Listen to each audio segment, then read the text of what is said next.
Viewer discretion advised. This video is meant for education purposes only. Please seek a medical professional before starting or changing medications.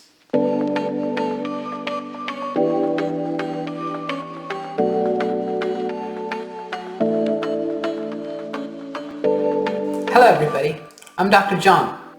Obesity is a national epidemic and it's a leading contributor to the major causes of death in the United States, including heart disease, stroke, diabetes, and even some types of cancer. According to the CDC, about 42% of Americans in the United States suffer from obesity, and it has been actually increasing over the last few years. Obesity is defined as a BMI above 30. It is preventable, and there are all kinds of different options for weight loss depending on your goals. In this video, I will outline the various treatments that have been approved for weight loss in the United States as of July 2021.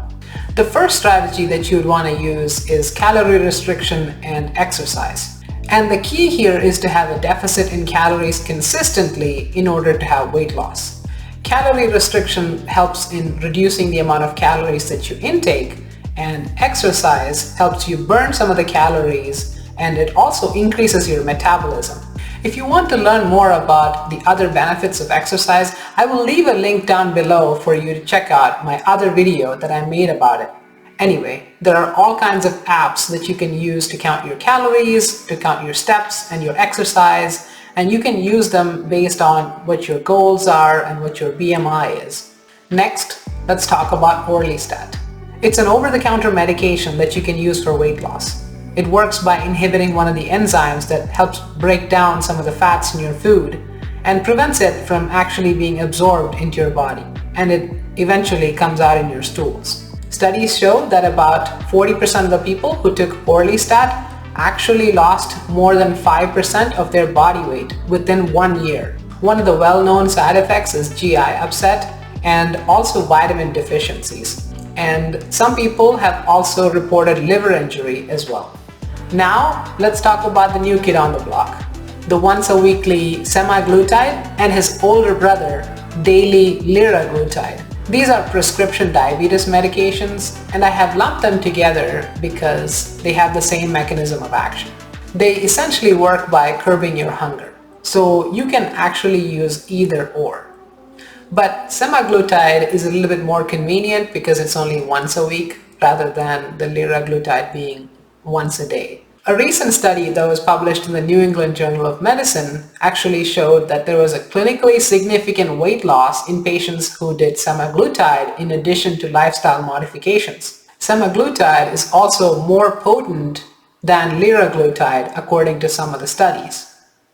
And it is also newer. So only some of the private insurance companies actually cover semaglutide. It is not covered by Medicare, and it is only covered by Medicaid in some of the states. And then we come to some of the controlled substances. There's phentermine combination with topiramate, and also there's a buprenorphine combination with naltrexone. These are sometimes prescribed by some of the weight loss clinics as they reduce hunger and also increase metabolism. They have great evidence in the short term, but these really shouldn't be used on a long-term basis unless you don't have any other option. And if none of these strategies and medications work for you, then it might be time for you to get a surgery. And weight loss surgery is called bariatric surgery. There are three major ways of doing bariatric surgery. The first one is called gastric banding, where they literally place a band around your stomach to make you feel fuller faster. Some of the bands are even adjustable after the initial surgery. You also have what's called a gastric sleeve surgery, where they snip off part of the stomach, and it also actually makes you feel fuller faster, similar to gastric banding. And the last type of bariatric surgery is the most involved one out of them. It's called the Roux-en-Y. It's basically you do a gastric sleeve surgery, but you also take the end of your stomach and remove it from the duodenum where it usually attaches and connect it to the jejunum of your small intestine. I know what you're thinking. Well, that escalated quickly. But I tell you, some people actually need these surgeries to have a sustainable weight loss. And most people do well after these surgeries. But a majority of the people don't really need these surgeries and can really do well with all of the medications and other strategies that we talked about before. And which strategy you choose should depend on the shared decision that you make with your doctor. Thanks so much for watching. What was the tip that you found most helpful for weight loss? Leave your comments down below. If you found this video helpful, please hit that like button. See you all in the next video.